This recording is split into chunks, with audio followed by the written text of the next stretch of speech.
Let's get into today's episode of Why We Succeed. What's going on, you guys? I'm Immanuel, and this is Why We Succeed. Today, I am joined by a very, very special guest, the one and only Andrea Denise. What's going on with you? Hey, what's up? Oh, man, I am so super excited to have you on the podcast. And one of the things that I talk about here on the show is the importance of relationships. And I just have to point out the fact that relationships is the reason why we're on here today. Shout out to my girl, Krista, your lying sister, Krista, for connecting us and just allowing this process to go smooth. And I just want to thank you so much for coming on here. You are doing amazing, amazing things. And I'm looking forward to learning about your journey today. Yeah, thank you. I'm so glad to be on here. Oh, yeah. So the one thing that I got to say, just to let everybody know, is you got some amazing accomplishments under your belt. Over 70,000 plus subscribers on the tube. You didn't hit those 5-figure months and even been featured on Good Morning America. But here's what I want to know, right? There's a lot of accomplishments that you have. Which one stands out or the one that you cherish the most? Yeah, that's a good question. I would definitely say my YouTube channel, 100%. I think that's something that I've been at for a very long time. And to think that we have over 70,000 people following little old me, I'm like, oh my God, it's kind of scary sometimes, but it's definitely one of the things that I find super, super cool because I'm able to connect with people from all over the world, from people in Africa, people in Japan, people from all over. And I just think it's like really just an awesome, not even an accomplishment. I think we did it together. Like our community is something we did together. So yeah. Yes. Yo, building those communities are the key points, right? I think everybody can, it feels good, to hit the numbers and, you see those big thousands and be like, yo, I did it. But when you have the community that goes along with it, I feel like that's what takes it to the next level because now they're just not numbers, but they're people. Yeah. They're in your inbox. People. You're connecting with them on IG. Yep.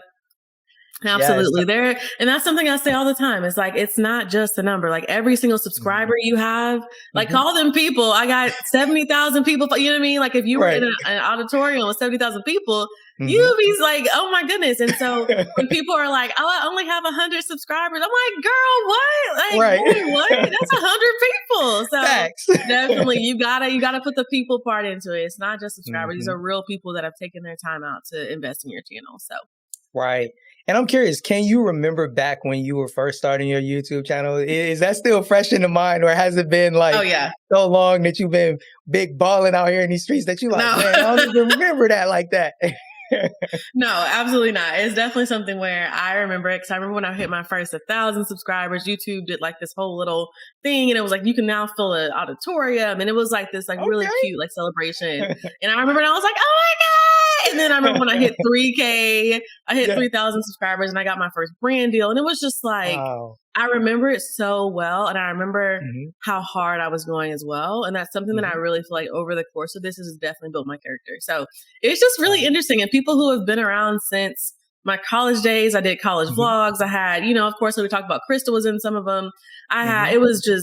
It's just a really cool experience, like looking back over it and not only just for the sake of having a community, but now I can remember things that I wouldn't have remembered from back then, if that makes sense. So. That does. And I'm curious, was it your original plan? Like when you first started that YouTube channel, did you know like, yo, I'm going to be coaching and helping other influencers? Like this is going to be big business. Like, no. What was your original thought process when you were like, let's create this YouTube? No, it literally, when I created my channel, I created it alongside another friend and we both just loved YouTube. So she started hers with fashion. I started mine with hair care. We were like, hey, let's just do it. Cause there was other YouTubers that I loved watching and I was like, why not? So we went for it and absolutely not. I had no idea it was going to be what it is today. And it's by the grace of God because I'm just like, when I tell you I had no end goal when I started, I was just doing it. And that's very different of how I do goals nowadays. But back then it was just a hobby, just a hobby. And then it became like a very profitable hobby and now a business. And so it's just really cool. So this was not planned at all. So that's real. And the reason why I wanted to ask you that question is because there's a lot of people who get on YouTube nowadays and that is where they start off. And I just want them to know for a lot of successful YouTubers and influencers like yourself, that's rarely how you start. Like you didn't come into this like, yo, I'm about to try to get this bag, I'm trying to get some bucks. Like, no, it's like, yo, I just had this hobby and, one thing turned into another. God sprinkled a little blessing on top of it. And the next thing I know, it is what it is today. And Yeah. I love that because people have to know that there's always a starting point, right? I think Mhm. sometimes we can get focused on that point B, where a person is now. But hey, B is impossible without A. And you got to go back Okay. to see what did A look like in order for you to even make it to that point B. So Absolutely. with that being said, Yeah. we got a little bit about your point A. I want to know a little bit beyond that, where when did that mindset or that shift occur where you're like, hold on, like there's something more here than just a hobby? Yeah. So, oh my goodness. So it took me a while to realize, but Hmm. as I was growing and then I started growing pretty fast. So it was like, I felt like the first 3,000 subscribers was a point that took a really long time to get. But once I got Hmm. momentum and I really started figuring out, okay, this is what people like, I was Hmm. able to kind of accelerate the growth a little faster. And so, kind of going back to your question, is I think one Hmm. of the big things when it comes to where I am today or how it switched over in my mind Hmm. was, yo, I'm making some money from this. You know what I mean? Like Right. I was like, wait a minute. Like I'm making money off of affiliate marketing and I'm making money off of YouTube is paying me to do something that I love to do. Right. Like, why not put my foot on the gas here? And so that was a Hmm. moment where I realized, okay, let me really like lean into this. And so then I started Right. learning, of course, like keyword research, Hmm. SEO, things that you need to know how to do in order to really succeed. And Right. so it's one of those things, instead of just like kind of, halfway doing things, I was like, no, no, Hmm. no, foot on the gas. Let's go all the way in. Let me engage with my audience. Let me see what this really can be. And now it is what it is, which is insane. Right. So yeah. I love that. I love that. And one of the things that I know for content creators across the board is that we all go through the valley season or those Yeah. challenges. Oh And boy. I'm curious for you, what did that look like? What did the valley season look like for you? I'm going to be completely transparent. Hmm. There have been so many valleys. This is not, Yeah, that's to real. be honest, it's not even like it dipped and it's on its way up. No, I Right. just recently had a whole burnout season recently. So it's like, Wow. it's it's literally up. It's literally like this. Like that's Hmm. what it looks like. I don't know if they can see that, but it's like a scramble. It's just like if a kid was Hmm. just drawing on a page, that's what kind of the valleys and the highs look like. It's Right. like up and down, up and down. But I will say one of the biggest things that I've learned in the valley seasons is how to persevere, and it also has Hmm. taught me character. It's taught Hmm. me what I'm really made of in the Right. midst of that. Like it's Right. definitely something where I've realized how important mindset is. I've realized Hmm. how important your community is and who you're keeping yourself around, things that they're telling Yes, you. You know what I mean? Like those are really big deals. they And are. so the valley seasons that continue to happen and have happened, it's just what that feels like. It feels it's oh my gosh, it's so many things, like so many Right. things that it can be. But when I tell you it's up and down, up and down, up and down, but I Hmm. think that is quote unquote the joy of entrepreneurship. You Hmm. learn a lot about yourself when your back Right. is up against a wall or when you feel like Oh, you're at yeah. rock bottom or you feel like, yo, I got to figure this thing out. You Right. learn a lot about yourself and who you are and what you really bring to the table when those moments Hmm. happen. So I would definitely say don't run away from the process. Like Hmm. really lean into that and figure out what you can Hmm. learn in the midst of like the valley season. So, because they're going to Uh, happen. They're they inevitable. are. They are. So get ready. I'm curious, can you tell us a little bit more about maybe one of the first valley seasons that you Mm. hit that really took an impact on, the next steps that you took afterwards? Yeah. So I would definitely say one of the valley seasons was really trying to figure out what I wanted my next step to be. So I Mm. know when I started my coaching program, it was about a year and a half ago. So that is Mhm. relatively new compared to Okay. like my YouTube channel. And I remember when I was first trying to figure out what I wanted that to look like, what I even wanted to do, who I wanted to help, etc. I was stuck. Okay. I was just stuck in like just like fear and comparison Mm. and Mhm. procrastination and so many Mhm. things just kept me stagnant. And then of Mhm. course with me being stagnant, I'm like, oh my God, I'm not moving. And then I get down on myself for that. And so, Mm. it was just a lot. But that with that clarity, and that's something that Mhm. I help my clients with now, but with that clarity comes the actual vision coming to life. Is like allowing Right. yourself to really like lean into it. But the other thing is like not having to feel like you have to be perfect and having Mhm. to feel like you have to 100% know the way forward. It's like just start Right. moving and allow God Mhm. to come alongside of you and lead you as you go. Because Mhm. it's much harder to push like a bus that stopped than to Right. push one that already has some momentum going. You see what I'm saying? So even if you guys Exactly. the other way, that's something that I've learned along the journey is just step in the right direction, at least step, Mhm. and then he'll guide you along the way in the right direction. Even if it's not the right direction you're heading in at that moment. So I love that. And really, what it sounds like to me is going back to something that you had mentioned before, which is when you started, you didn't necessarily have a goal or an end goal in mind. Mm. And it seemed like that first Valley season was you coming to a point where you're like, okay, hold on. In order for me to get to the next step, like I have to set something before myself. I have to have a vision. I Yep. have to have something that I'm trying to attain. Yep. And I'm curious, when you look at goal setting, what impact has that had on you since that Valley season and moving forward? Yeah, I am. Funny enough, my microphone is propped up on my goal setting book, literally. Wow. And and goal setting for me is something that's very big. I will say I'm a Mhm. very big. I'm a big thinker, like a high level Mhm. thinker. I love to like think of like what I want to do. What is the vision? What is this? What is that? But I Right. will say you have to be very diligent with your goals and actually Mm. keep them in front of you. Especially for me, like I'm Okay. a put it in front of you, look at it every day type of gal. Mhm. Otherwise, I'll forget about it and I'm off to the next thing because I'm like Right. always doing something fun. Ooh, let me go do this. Let me try this.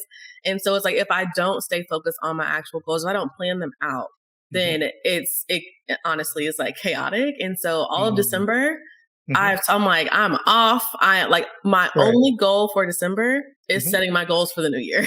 That's that's real. that's literally all that I'm doing. So I'm like, if you need me to Right. do something, I'm setting my goals. But no, that's literally all that I'm doing for December. So goal setting is so big, but Mhm. also setting goals that are going to challenge you, but Mm. not that are going to stretch you so much that they're unrealistic. So you have to set Right. realistic goals that are like a step above what you feel like you can do, if that makes any Okay. sense, so that you can That really does. strive after that. And then when Mhm. you hit it, you prove to yourself you did more than you thought you could do. So, Right. and also when it comes to goal setting, it's just not feeling like you have to have 8 or 10 goals per year. What if Mm. you had 3? What if you Mhm. had what if you had 6 goals per year? Right. And so then you went after that wholeheartedly instead of us trying to do all these different things. And I'm saying this Mhm. because that's me. That was literally me. I'm gonna run after all the rabbits and not Right. getting any of them. And so that's a big thing for me. It's just like getting focused, like locking in. This is what we're doing. Mhm. We're not doing anything else until we do this. Let's go. So yeah. That's real. Can you Mhm. elaborate a little bit on what that process looks like for you? What does it look like when you set your goals? Yeah. So when I set my goals, what I like to do is I first look into like what happened last year, what was Okay. successful, what Mhm. didn't work, what Mhm. exhausted me, what like charged me up, what like lit me up, what made me happy. What are some things that I need to incorporate more on like the personal level and more on the Mhm. spiritual level, and of course, business too. That's a given. Right. And so I first look at how the past year went, and then what Okay. I do is I brain dump all the different things I want to do. So Mm. say I want Okay. to write a book, say I want to start, a second YouTube channel, say I want to, Mhm. whatever it is, like how big or small the goals is, I allow myself to just sit and dream for a minute Okay. and I don't filter. I let every idea land on the page or land on the Google Nice. Doc, wherever it is. Right. And then what I do is I go through what I call like a priority matrix of Mm. really determining what are the 6 to 8 things that I'm going to do not per month, per year. And then I Okay. break those. Then I have those like 8 goals, for Mhm. example. And these are not just business goals. These Mhm. are business, spiritual, personal goals, mental goals, etc. And I list those all out. And then so I put them in a sauna. That's my Okay. process. And then I literally detail every single thing that is required to get Mm. the result of that goal. Okay. Because the thing is, I feel like where people mess up when it comes to goal setting is you set this big goal, but you have no action plans to get there. Right. Then you wonder why, June rolls around and you're not Mhm. even halfway there. Mhm. And it's because you're planning, you're thinking of the goal, not thinking of Mhm. the actual steps that's required. So what I Right. tell my clients, I'm like, forget the goal for a minute and Mhm. just focus on the action plans. If you just Right. work the plan and you have your plan and you set that plan and you just Mhm. work the plan, the goal is inevitable at that point. It As is. long as you have the steps that are required to get there, as long as you Right. know what's required to get there. And so that's how I set my goals. That's literally what I'm doing right Mhm. now is listing them out. Every single step that is required, I I love make sure that. it's listed in my Asana. I Mhm. assign it to me or my teammates, Okay. or like my team members. And then we work from there. And then we just work the plan and we just show up and get it done. So that's what we do. Yes, that boss mentality. I love it. Yes. And the reason I wanted you to elaborate on that is Yeah. because I know that a lot of people struggle with setting goals. As you mentioned, Mm, one of those big hiccups is people can set the higher, bigger, overarching goal, but then they forget about all of the small little steps that get you there. And yeah. it's just like a GPS, right? We plot where we started, point A, then we Yeah. plot where we're going, point B. But there's turns that you got to take, there's Right. lights and streets that you're going to Detours. interact. Right. Yep. Like if we went on MapQuest or Google Maps and we just gave them a destination, they was like, yeah, it's there. We'd be like, yo, I'm gonna need a little bit more. Like where are Right. the steps? Like where do I Right. turn left? Like where's the how? It's like the goal is Right. the what, but Right. the action steps are the how you're gonna get there, you know? So that's right. the big difference, is setting that and actually following the plan. That's a Yes. whole extra conversation too. Oh But man, yeah, that's like good following stuff the right plan there you said. because when people are aiming to start their first business, you got to Mhm. have, like you mentioned, realistic goals. You got to have that action plan because otherwise it will hinder people from actually getting started. I think that's one of the reasons why a lot of people are still in that dreaming phase where it's like, I want to start this business, but you haven't done it yet because Mhm. all you did was set the hierarchy and go. And you're like, yo, it seems so far away. But now you got to Mhm. start, like you mentioned, taking it step by step by step. That's really good. Absolutely. Absolutely. Like listing out everything that's required to start that business, you know, like Yes. everything. Everything. If you Everything. don't know, figure it out. Hire a Right. coach. Like get the actual action step, the proven process that you need in order to get that thing done. So So important. That is so mhm. important.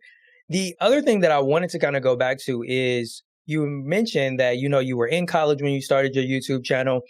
I'm curious, did you have another profession in mind and then you kind of transition into this? Are you doing this alongside another profession? Like, how did that work for Mhm. you? It's so interesting. I would definitely say so. My parents were kind of like, Andrea, how does this fit into your career goals and blah, blah, blah. And I'm like, you wait. I love Because that. the funny thing is it fits perfectly. So what I That's actually, beautiful. like I have a full-time job as well as I run my Mhm. business. And Wow. so with that, but the funny thing with that is I pretty Mhm. much do the exact same things that I do within my business that I also do full time. And so if that makes sense, so I'm a Nice. marketing professional. Like that's Mhm. what I do is I'm a digital strategist. I'm a social strategist for Wow. full time. And so Mhm. it's interesting because what has gotten me those jobs has Mhm. been because I have the experience from my YouTube channel. Does that make sense? Wow. It So, does. It so does. that's a really kind of a funny, like full circle moment where I'm Mhm. like, I've shown that I can build an audience. Let me build it Right. for your company. Let me Mhm. show you all how to do it. Let me walk you guys through the process to do that as well. So Right. yeah, that's definitely something that goes alongside of it. And Mhm. I've always had the, I guess, mindset that I would be in marketing and communications, and that's what I do right now. Mhm. And that's why I majored in what I wanted to major in, et cetera. But I never knew how well it would fit together. Mm. Again, that wasn't really a plan. I was just doing it as a Right. hobby. Didn't really consider that it would, you know, not mean anything, but affect anything later. And it definitely Right. has. So yeah. Nah, that's good. And you bring up something that I think all of us can relate to, which is the people in our lives and, their thoughts that they have on the decisions that we're making, the paths that we're going down. What Yeah. did that look like for you? You mentioned your parents. Were there anybody Mhm. else in your life that, has some input on what they saw you doing? Absolutely. So here we go. We're getting to the tea. All right. Yeah. So here's the thing about this is when I first started my channel, I remember I had a sorority sister who said, do people even still do YouTube? Do people even still Mm, do that? And it's so funny wow. because she was one of the main ones that wanted to be in my YouTube videos. So that's okay. The Anyway, irony is so the real. irony for me, but no, I wasn't petty. And of course she got to be in them and we have some amazing like experiences and things like that are still recorded for us to go back and watch. And some of Right. them will come back and be like, oh my God, I'm so glad you were recording that. So I can remember this, etc. But I will say another thing too is, so like I said, like my parents, like who's my aunt and uncle, which we can get into that too as well. But Mhm. I never felt a deep level of support from Mm, a lot of people, if that makes okay. sense, Yeah. because this was 7 years ago. YouTube wasn't as big as what it is Right. now. It was Right. big, but it wasn't as big as what it is now. And so Mhm. people are more used to people being full-time YouTubers or like the concept of it, et cetera. But Mm, back then it didn't make sense. Like you're putting your life on mhm. social media for why? Like, and Right. it just didn't make any sense to a lot of people, particularly like, older the like older generations, like our parents' generations Mhm. and things like that. They're like, so people just Mhm. watch you live your life on camera. I'm like, yeah, what's the big deal about that? So, Right. but um, but yeah, I would definitely say it was different levels of support that I've had Mm, along the journey. And I remember I used to be really upset about it, but then I don't know if it was God that dropped it in, but I'm gonna give him the credit and say that it was mhm. that there was different levels of support. So while my parents didn't necessarily, I felt, support me in the beginning Mhm. emotionally, they were the first ones to buy my first camera and my first lens and to buy my first laptop. So those are the things. And then I had my roommates who were amazing. And if you go back on my YouTube channel right now, they're in like my old college vlogs, and they were always in my videos, always helping out. They loved it. So I had different levels of support, but that also had the other side where there was a lot of people kind of like, what are you doing? Why? But I've realized over time, those same people are the ones that really wanted to have the courage to jump out and do it themselves. So, yeah. Oh man, and I can definitely relate. You know, before this podcast, I have a relationship podcast called Right to Real Love, and similar to you, I started 7 years ago, back in 2014, and that's awesome. It's just, when I started out, I just expected support and, you know, to just come in, especially from family and friends. And that was definitely one of the first tough lessons that I had to learn. And for me, the one person that's always been in my corner, and I'm grateful for that, is my mom. And, you know, not to say that other people in my family haven't supported. There have been those who have, and then there's definitely been those that, you know, had a side eye and the little comments that they make when you're not in the room. But aside from that, I can totally relate to, you know, just learning how to navigate and continue to push forward, really, despite the fact that the people you would expect to support you are not supporting you in the way that you would like them to. So yeah, that's real talk. Absolutely. And I think that's something that's so disheartening for a lot of entrepreneurs is because they think, well, so-and-so's supposed to buy, you know, 10 shirts for me to support me. But the thing about that is like, here's the thing, my target audience is not my family members. So to be very honest, yes, their support would be amazing, if that makes sense. That their support would feel really good. But I feel like it also allowed me to really find my true community online that did support what we were doing, that did want to be a part of that community, that actually believed in what we were doing. And so I think that's the big difference, is a lot of people, I find, sometimes rely a little too heavily on the support of their family. And if they don't have that, they don't do it. When at the same time, it's like, is that your target audience? Is Aunt Susie really your target audience? No. So like do it for the people that are awaiting your obedience on the other side. That may not be, you know, your family members. It may not be your sorority sisters. It may not be certain people, but who is it that needs exactly what you have? And how about you show up for them rather than like feeling like you can't do it if you don't have their support? So. Right. And that can be a tough lesson for many of us content creators to come to that realization, because sometimes we want our family, we want our friends to be the one out there rooting us on, like, go. But man, it's like you mentioned, it's more so about, especially as business owners, right? Focusing in on the people you are trying to serve, your customers, your clients. And as you mentioned, oftentimes if you do an analysis on, you know, who your target audience or your target client is, it's often not the people that we are trying to get to support us. And that can be tough. However, I do think that there's a caveat to that, which is the fact that we may not necessarily want them to support in regards to buying our products or hiring us for our services. But we want that, I think, as you mentioned before, like that emotional support, just knowing that, hey, man, if I'm going through a tough time, I can come to you, express what I'm going through, and you're not going to be like, yo, you should just quit, give up, go back to that 9 to 5. And it's like, no, that's not what I needed to hear right now. That's not the answer. Right. 100%. And I definitely agree with that. I think that is where the power of like-minded people come into effect. And I think one of the biggest things, and I talked about this on my channel, one of the biggest things that freed me from that frustration about the no support, etc., was I released my family members and my friends from having to support me and allowing them just to be my family and friends. To be honest, because I don't always want to be Andrea Denise, the YouTube content. I don't want to always be that around everybody. I want to be able to come and I'm just me and I'm chilling and I'm hanging out and you know what I mean? Like, so I released them and allowed them that freedom to do them. It definitely hurt in the beginning, I will be honest. But as I surrounded myself with other like-minded people that understood, and I have a ton of business besties and we talk all the time. We do masterminds. We do all types of things. We, you know, like that, those are the people that I'm like, that's where I need to get my advice. Because to be honest, I feel like where a lot of people mess up is getting advice from people who have never been where they're trying to go. And they wonder why, well, that don't really make sense. The answer is not to quit, Aunt Sally. You know what I mean? Right. The answer is like, I need you to tell me to keep going, but sometimes they may not have that experience. So you have to be also careful who you're asking for that support or for those, asking those questions too. So, yeah. I agree. Now, going back to that community that you have of your business besties, what did that process look like when you started to form that community? Yeah. So I have been looking for business friends for I can't tell you how long. So one of my favorite books is Think and Grow Rich. And one of the main things he talks about is literally masterminding, getting in groups with people of, like-minded people, et cetera. So I was getting stressed because I was like, I ain't got nobody. And so anyway, so I ended up getting in a group coaching program that was absolutely amazing.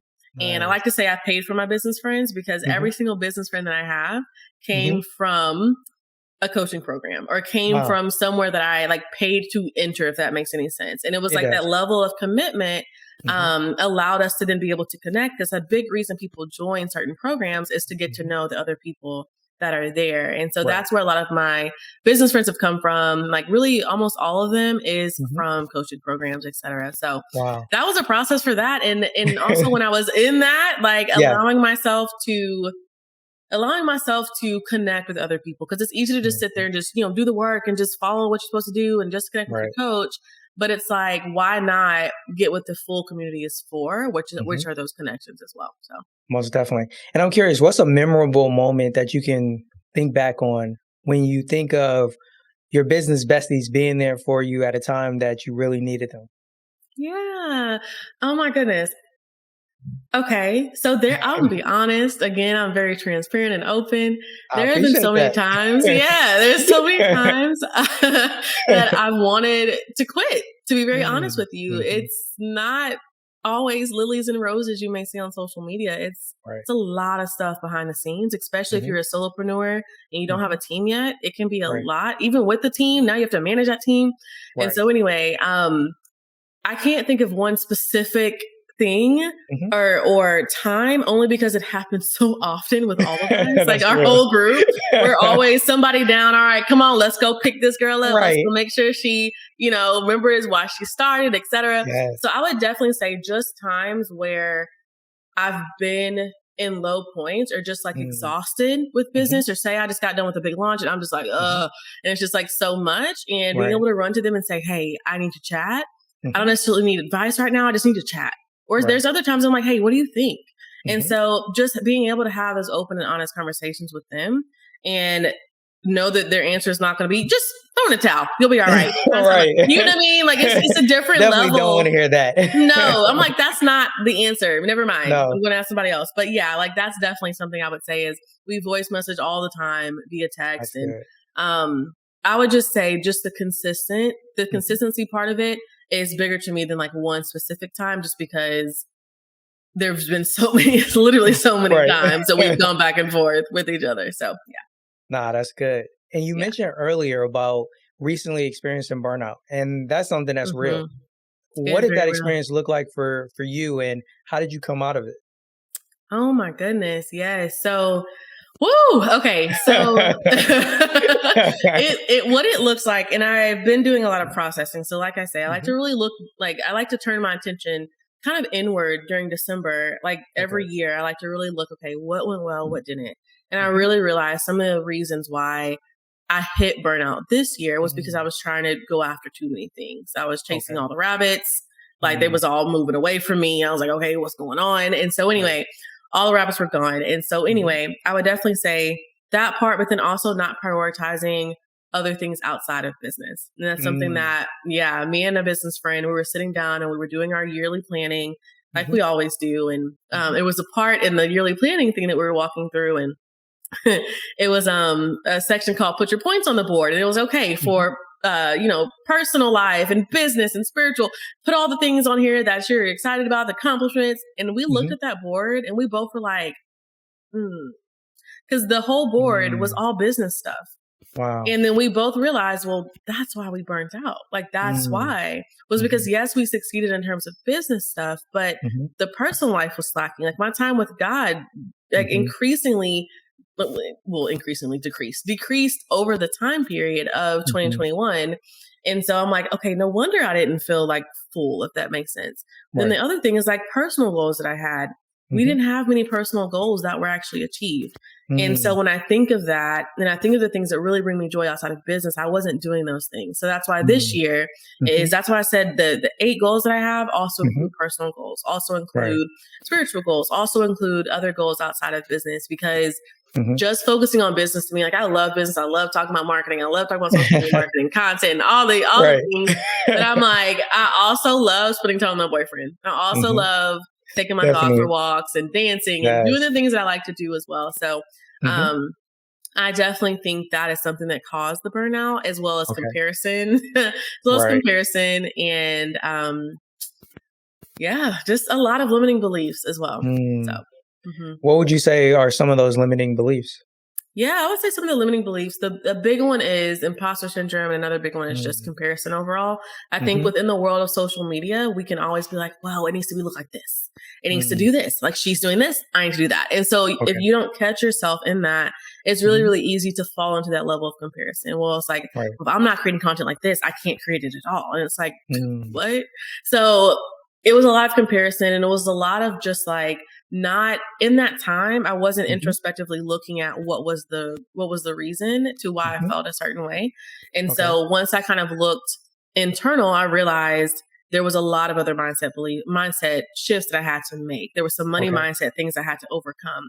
There were some things of like, oh, but am I afraid of success or am I afraid of failure, or is it both? Like, and so imposter syndrome, sometimes fear of rejection, sometimes fear of like trying something new and falling on my face. So I will tell you, like 2021 was definitely a year of me trying new things, and some of them not working out. Some of them went amazingly, but some things definitely did not work out. And so it was just a lot of limiting beliefs. But one thing I've learned in the process is if I push through that and do the thing I'm probably not afraid to do, but afraid to do, or that I'm pushing off, that's usually where the true freedom comes from. So that's definitely some things I would say for that. I appreciate you for sharing that. And I just have to say, I'm very grateful for your transparency. And it just, to me, I'm excited, having watched multiple videos on your YouTube channel and now having a conversation with you and really kind of getting that behind the scenes and seeing what your journey looks like. It just makes me appreciate it even more, because I think any content creator knows that there's a lot of work that goes into any podcast, any YouTube video, any blog post that goes up. We know about the work aspect, but we often don't know about the things that we're dealing with as individuals, as people. Absolutely. And we are dealing with it all at the same time. While we're trying to put out content, we're also trying to put out these personal fires and, quench this self-talk and the self-doubt and all of the limiting beliefs. And, it's a lot of work. It's a lot of work. It's a lot of work. You got to be on it. You got to be like your mindset. Like I find it so important to listen to podcasts that are gonna uplift you. Listen to audiobooks or read books that are gonna uplift you, because you can't have a thriving business if you yourself feel off, or just feel like, all over the place, or just feel like something internally is just not right. So the limiting beliefs will stop you if you allow them to. So like taking care of myself mentally and emotionally has been a big thing that going into 2022, we are not avoiding that. Okay. That's good. Counseling, here we come. Like mindset work, like that is something we have to do consistently, because you're right. Like we can focus on the goals, and we can hit the money goals and hit 6-figure launches and all these other things and have all that stuff happen. But the big thing is like, if we're breaking down as a human, then, oh my goodness, is that worth it? You know what I mean? And so how do we make sure our mindsets are taken care of, and our brains and our mental health is taken care of as we're going after these big goals? Because it is scary. Like entrepreneurs are really crazy. Like we out here doing stuff that, you know what I mean? Like it's a crazy thing. We're creating things and putting ourselves in the limelight of things to make other people's lives better. That's what if you're building a business and it's people focused, that's what you're doing. And so within that, you have to put yourself out there a lot. And so it's definitely a lot that kind of comes with that. So. Most definitely. And it makes me think about, in business, we know about doing cost benefit analysis. It's almost to a certain extent that we have to do that with our life in general. As you mentioned, Absolutely. some benefits and rewards are really great. You know, it's great to add that one more thing to our resume, but it's like, well, what did it cost me? Yeah. Like, man, like I was almost on the edge of the cliff that year. Okay. Just to hit that, you know, just to hit that goal, hit that number. Yeah. And it's like, man, was it really worth it? And I think in hindsight, you know, especially if we're able to make it on the other side of that thing, we can say, okay, I see the benefit in it now. But we don't always want to have to recognize the benefit after the fact.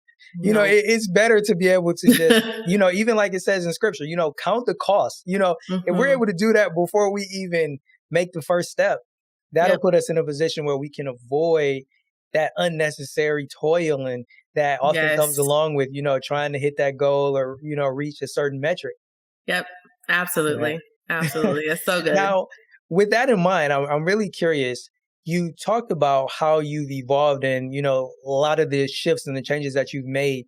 And I want to take a moment to look at that beyond just the business. When you look at yourself as a woman, what changes, what evolution have you gone through as a person? Yeah, great question. Oh my goodness. I feel like I have learned to trust myself more. I've learned that I don't always have to ask for permission. That's a big thing. I felt like my entire life. It was always like, am I allowed to do this? Can I do this? Oh my God, what if I get in trouble?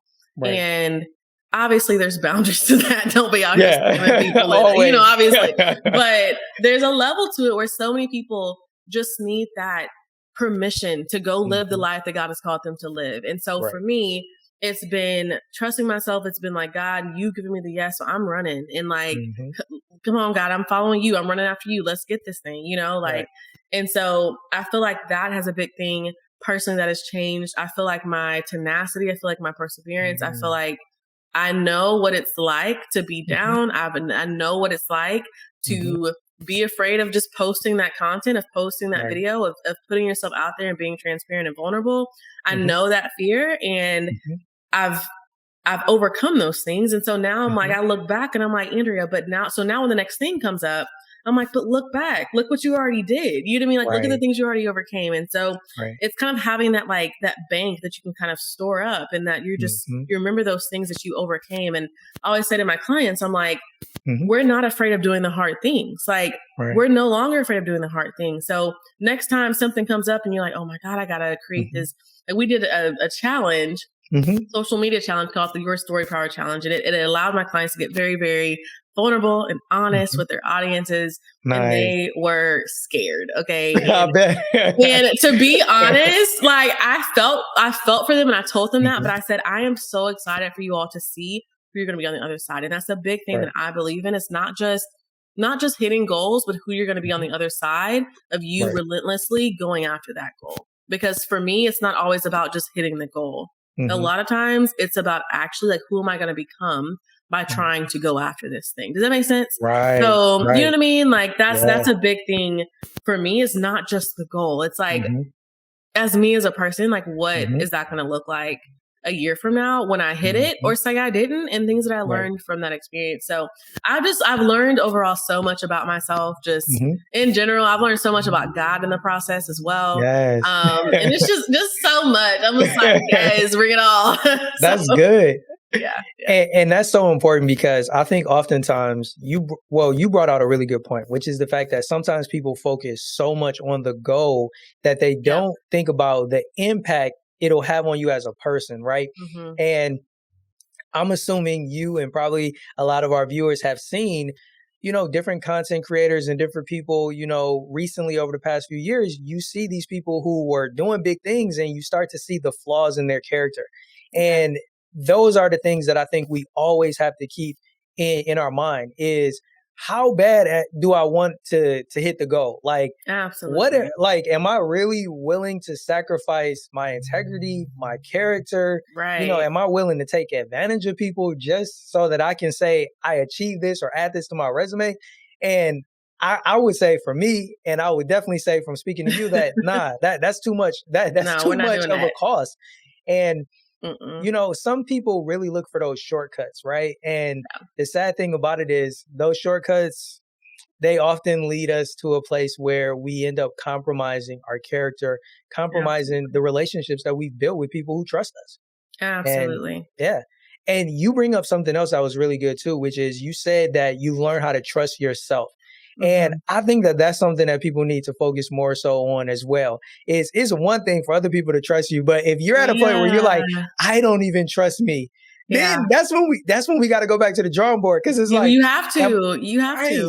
It's like, how trustworthy am I if I don't trust me? Exactly. And you just said a good point, because I think that comes from you setting out to do things and then you don't do them. And then, then you, over time, you eventually say to yourself, you know, you realize, okay, I don't trust myself because I didn't deliver on what I said I was going to do. And so for me, the biggest promise I can keep is to myself. If I say I'm going to do something, then I'm going to do it. Like, I'm going to get it done. You know what I mean? And there's going to be some type of accountability to that, because I don't want to get to the point that I was at before, where I was like, oh, I say I'm gonna do this video, but I ain't gonna do it. Like, I'm not gonna do it. And then you look up and you're like, well, I wonder why I don't trust myself to, you know, make this big decision within my business or hire this team member or whatever it is. So it's a big thing of like you said, going back to the drawing board and realizing first and foremost, where did that belief come from, and uprooting that thing from the root, not just like snipping off the top of it. So That's good. And something else that a lot of aspiring first-time business owners face is fear. And you mentioned it earlier. I'm curious, what's your approach when you see that there are certain things that you're fearful of along your journey? Yeah. Okay. Oh, it's a good question. So I would definitely say I lean into it now. I like to say, like, again, we do the hard things. Like, you've done so many hard things in your life. Let's do another one, because the thing is, it's going to build your character. And so whenever I have a fear of something, and for me, this is for me. So I've been a competitive dancer for years. So I remember we used to be like on the sidelines, you know, getting ready to march onto the field, and I would be so anxious. Okay. Wow. And I always realized, like, and now looking back on that, I'm like, whenever I feel like, you know, anxious or feel just like, oh my God, I'm nervous, I'm nervous, that's usually when I do the best. But in order to really see that, I have to do it. And so if I feel that fear, I do it anyway. I don't believe you have to be fearless. I don't believe anybody truly is fearless out here. I really believe that people feel that fear and they still walk toward it, because it's one of those things like, once you overcome that, you're going to realize, like, oh, I can do it. And that's where that trusting yourself comes from. So I think when it comes to that fear, I usually walk into it knowing that I have the God of the universe on my side, and we about to do this thing. You know what I mean? Like, why not? We have one life to live. Like, let's just go after this thing. Like, usually when I walk into that fear, I come out and I'm like, oh my God, that's what I needed to do to feel unstuck. So that was the key. That was a solution that I needed to do and actually to get it done. So that's why for me, I challenge my clients all the time to do things that cause them fear, that make them nervous, that will push them out of their comfort zone, because there's no growth that happens in your comfort zone.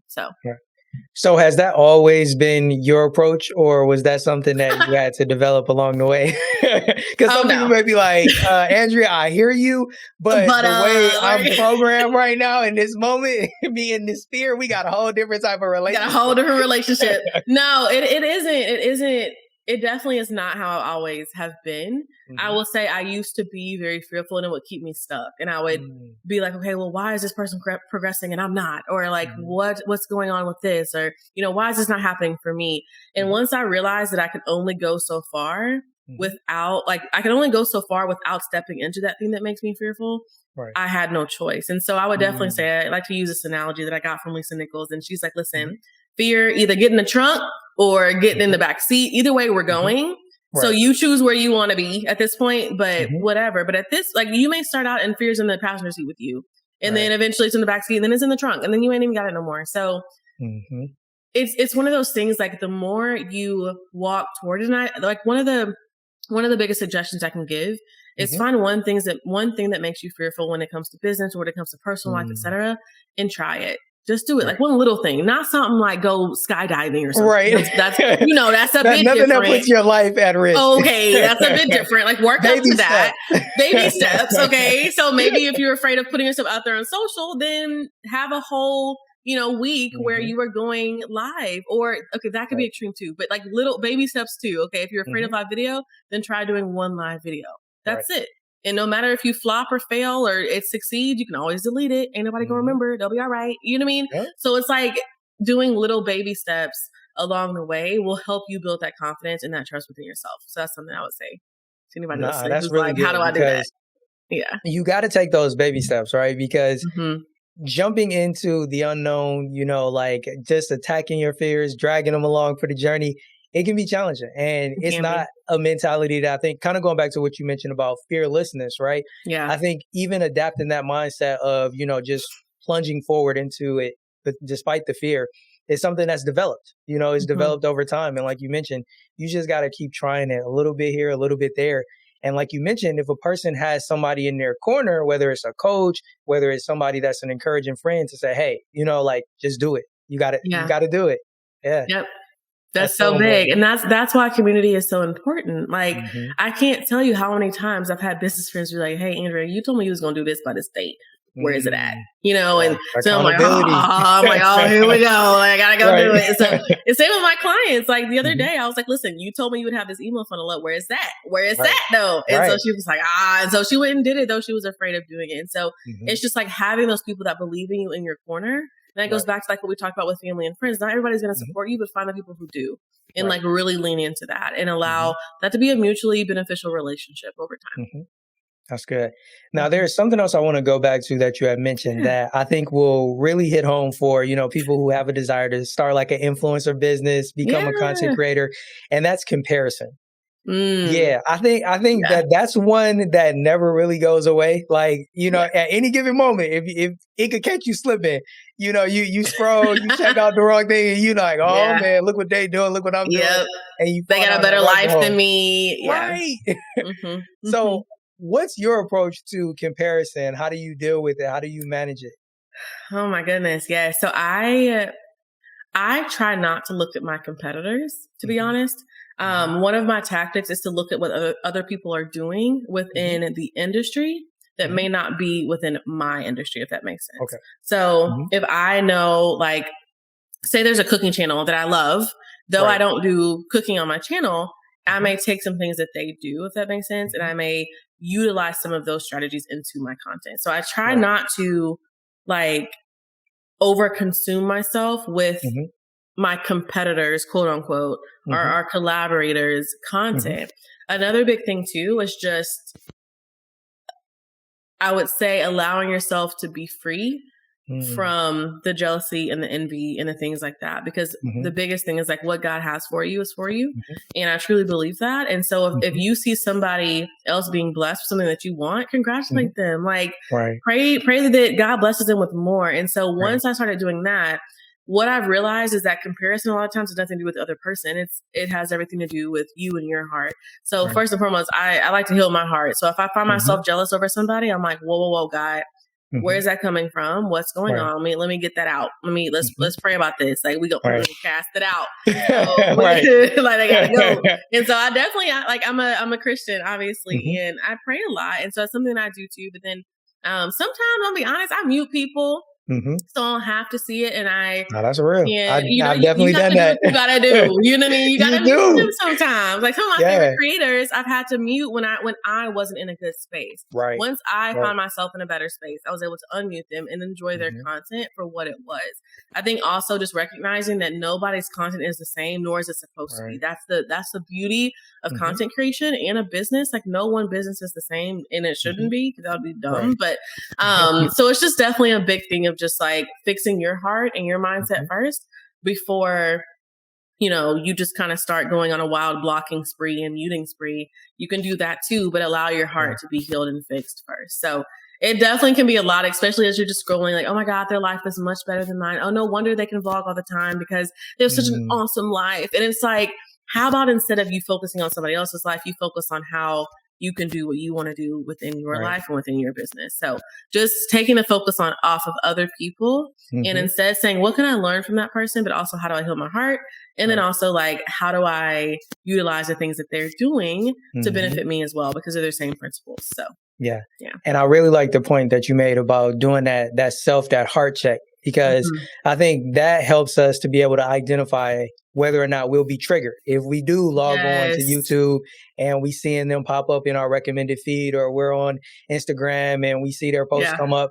So it's very, very important for us to, before we even hop on, before you go to YouTube, before you go to the IG, say, am I good? Like, or am I in a place where if I just see they just got the new joint, the new range, or they just moved into their new vacation, all this type of stuff, is it gonna throw me off? Is it gonna make me feel some type of way? And the other thing, and the other thing with that is you never know what's going on behind the scenes of that. So they may have just got that new Range Rover, but they're in debt.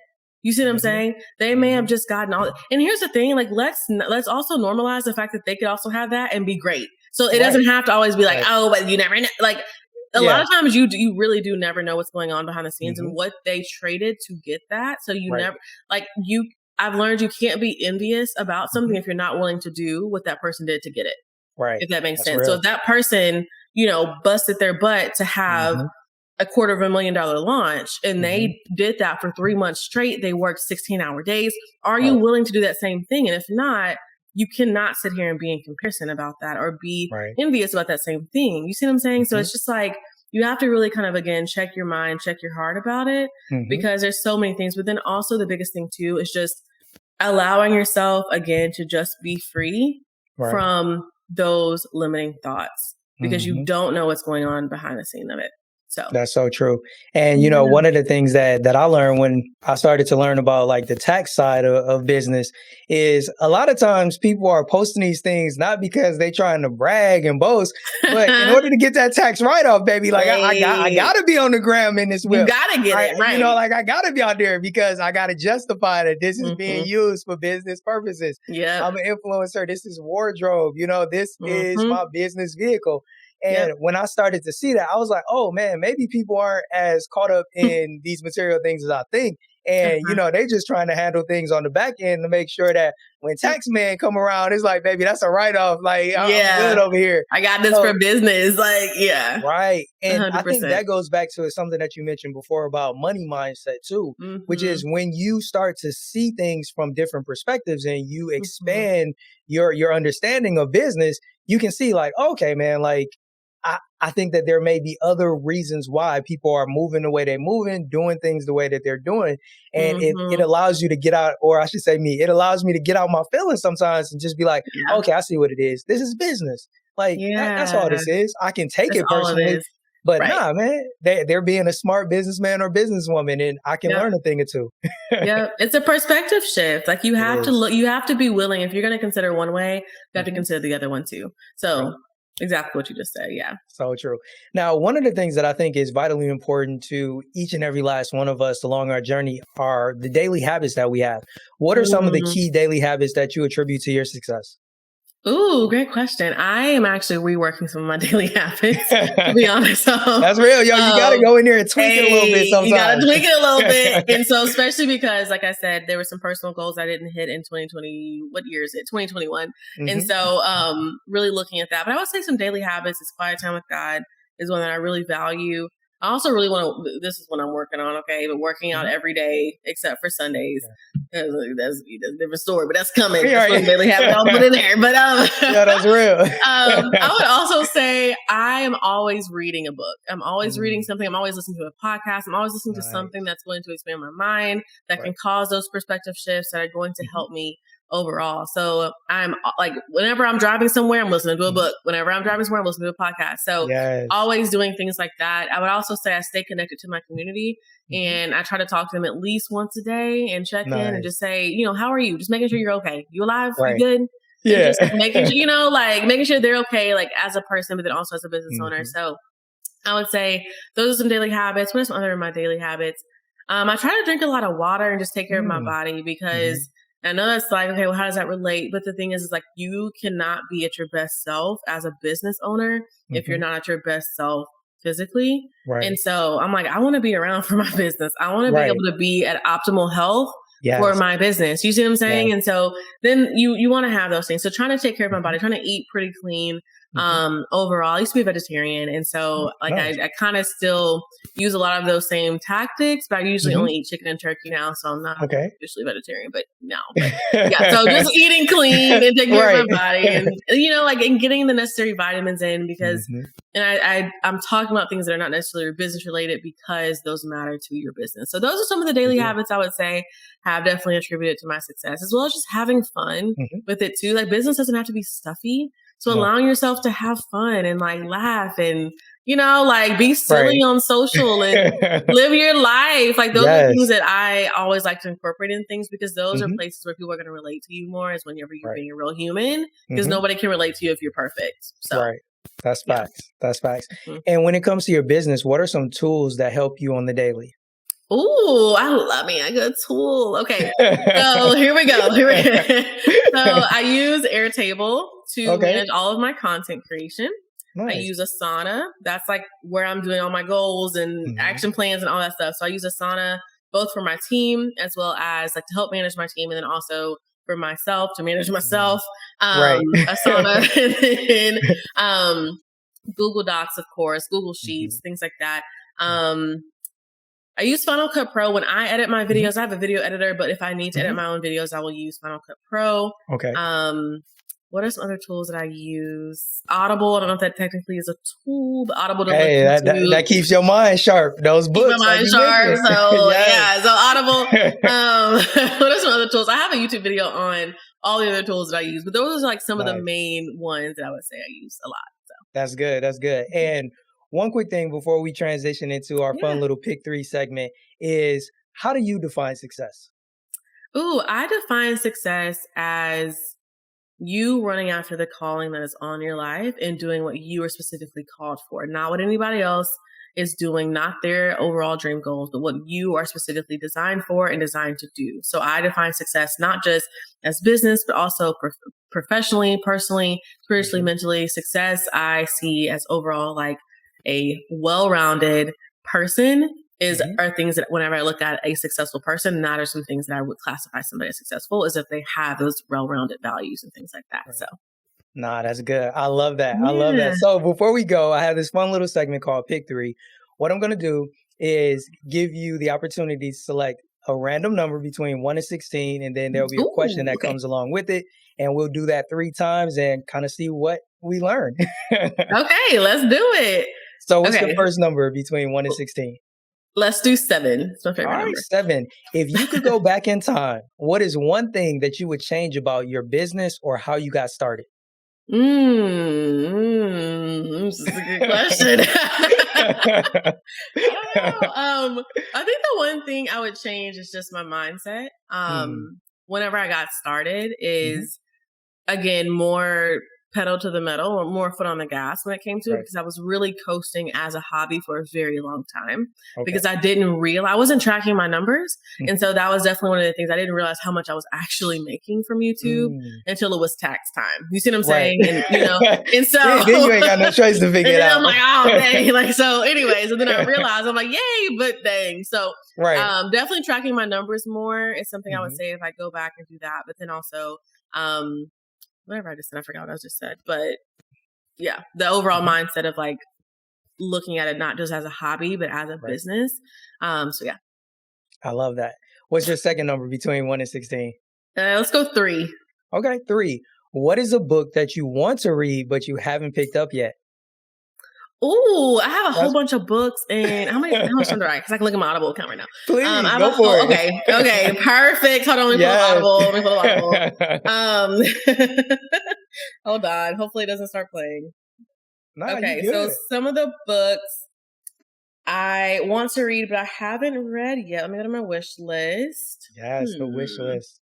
Whole bunch of stuff.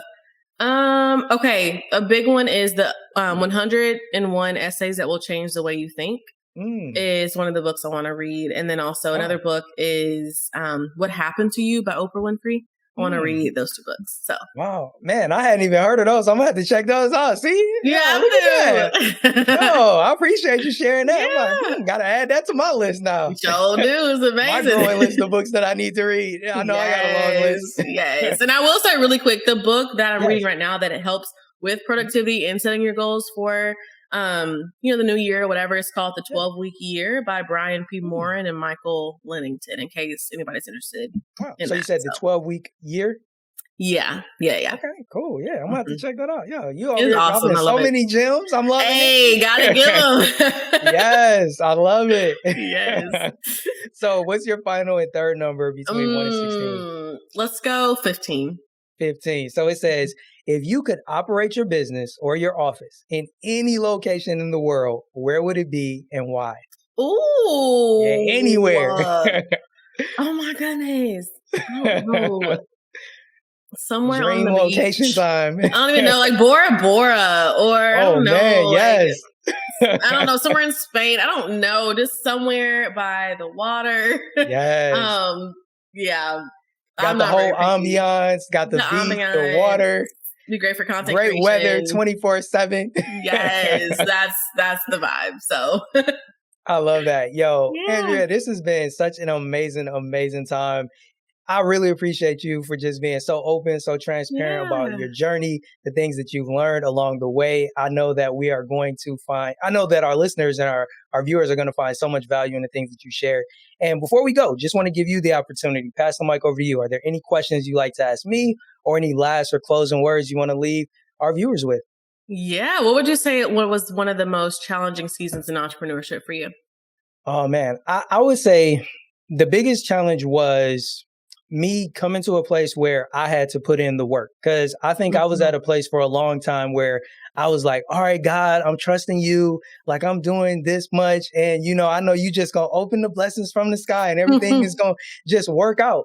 And what I noticed is like, man, it's been a year, it's been 2 years. And I'm like, I'm not really seeing those having. Where is that though? Yeah. Like, I'm putting in work, but I'm like, do I need to do more? So for me, it was coming to that place where I was like, okay, God, I know that if I'm being honest, there's more that I could be doing here to focus on like the business side of things. And I was like, I'm going to test you. I'm going to see if I put more effort, more energy into chasing this, will you reward me or will you let me know like, nah, you need to go back to doing what you're doing? Right. And what I found was the minute I started putting in that work, like, the dollars and the cents started rolling in. And I was like, oh, are you telling me like this is actually what you've been waiting for me to do like all of this time? Okay, I learned that lesson in that. And now I'm like, I got to put in the work. And it goes back to what you had mentioned earlier, setting the goals, making sure that I have like those action steps of getting me to the place that I want to be and, just executing on it and not just waiting for something to drop out of the sky, but still keeping God as a priority throughout it. Absolutely. That's awesome. Awesome. Any other questions? Ooh, any other questions? What has been like a high in business for you? That's a good question. I think the biggest high for me is the projects that I've had the opportunity to work on for audiobooks. We were just talking about Audible. Those projects, especially for longer scale books, they can be taxing. Like, it takes a lot of work, especially as, the sole narrator of an audiobook. And the amount of work, the amount of effort that goes into it, it can be overwhelming at times. But stepping back when it's all done and being like, yo, like I helped bring this person's work into reality, taking it to a whole nother level. And when the client is pleased, it's nothing like it. It makes me be like, all of that work that I went through, all of the stuff that I had to, put into it, it was worth it. And I really love that. Those are definitely some of the projects that stand out the most because I look back and be like, man, look at what God allowed us to create. Right. You know what I'm saying? Like, it was some late nights being up recording for like hours, but man, look at what it turned into. And it's so dope when it all comes together. That's awesome. Okay, one more question. Yeah. Whenever you see yourself in December of 2022, like where do you want to be business, professionally, or business, personally, spiritually, emotionally, etc.? Oh man, that is a good question. So I would say spiritually, I definitely want to be in a place where I'm not dropping the ball. Like this year, I was a little bit more sporadic in, my Bible study time and my prayer. I was still doing it, but there were definitely times when I had to tap in with my accountability partner and say, I got to add this to the hold me accountable list because I've been dropping it too much. So for me, to make it through the year consistently, there was actually something that I wanted to do coming into 2021, which was like, there's like this weekly No, like a monthly accountability as far as like spiritual development. So you focus on one area of spiritual growth throughout the entire month. And that was my plan. And I kind of got derailed in 2021 because of some things that happened in my personal life. But that's something that I want to try in the new year, is starting that, going through it all 12 months, focusing in on developing those areas of my life. Now, personally, similar to what you mentioned, I definitely want to get in better shape, hitting that gym, get myself in, my best possible shape as far as my physique goes. So like, that's definitely my personal goal.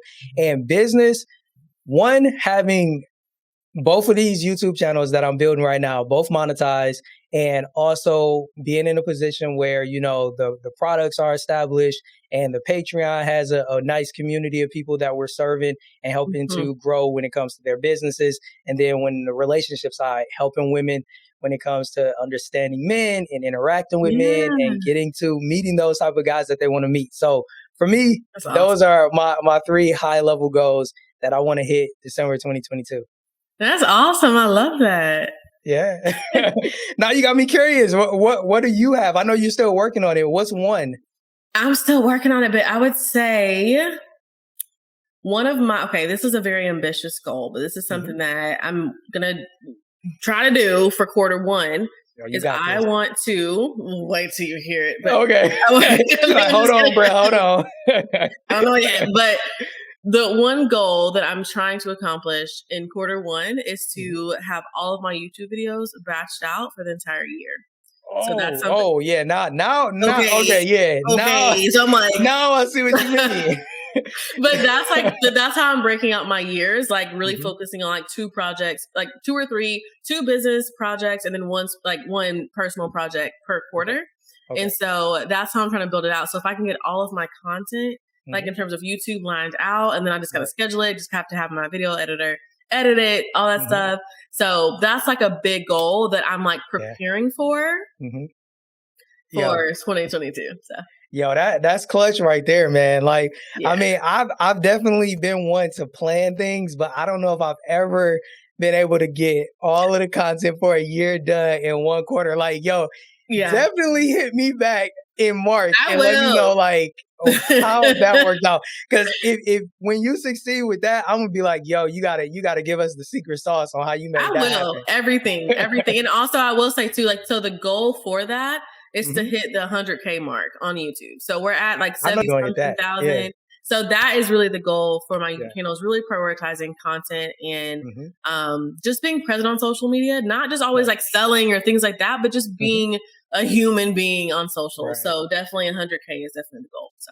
Oh no, I know you're gonna hit that. Like the 100K. It's like the beautiful thing, like YouTube reminds me of kind of how things work when it comes to investing, is compounding. Like once you hit a certain number of subscribers, if you stay consistent, it will just continue to compound and build.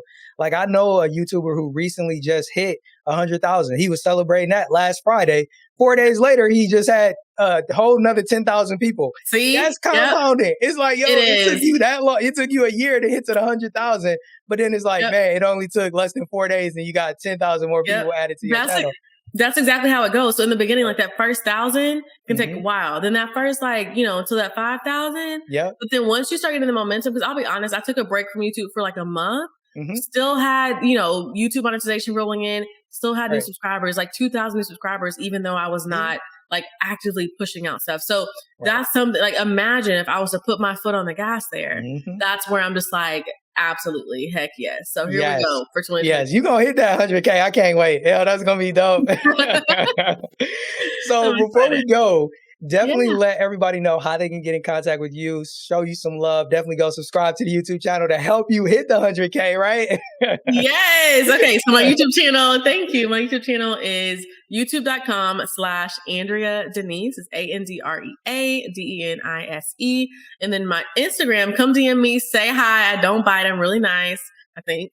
On Instagram, you can come and DM me. No, seriously, I am nice at it's Andrea Denise. So the it's is a part of the Instagram handle. So at it's Andrea Denise. So come shoot me a DM and say hi. Yes, you guys definitely take Andrea up on it. Yo, when people come and they say, hey, hit me up, do that, because you never know. In most cases, and this is my experience, most people won't But the people who are brave enough to do it, like what you mentioned earlier about fear, those people that's like, I'm scared, you know, she seemed dope, but I don't know, maybe like, yo, that person that says, you know what, I'm gonna just reach out and it'll happen. Right. What's the worst that can happen? You know, like, so when I tell you I've made so many connections just by reaching out, like that's how you make those business connections. That's how you get coaches. That's how, like, literally that's the key right there. So that's the key. Yo, Andrea, thank you so much. This has been such an amazing time. If you're ever interested in coming back and being a guest on the podcast again, it would be an absolute honor and a joy. Absolutely. This has been awesome. Thank you so much for having me.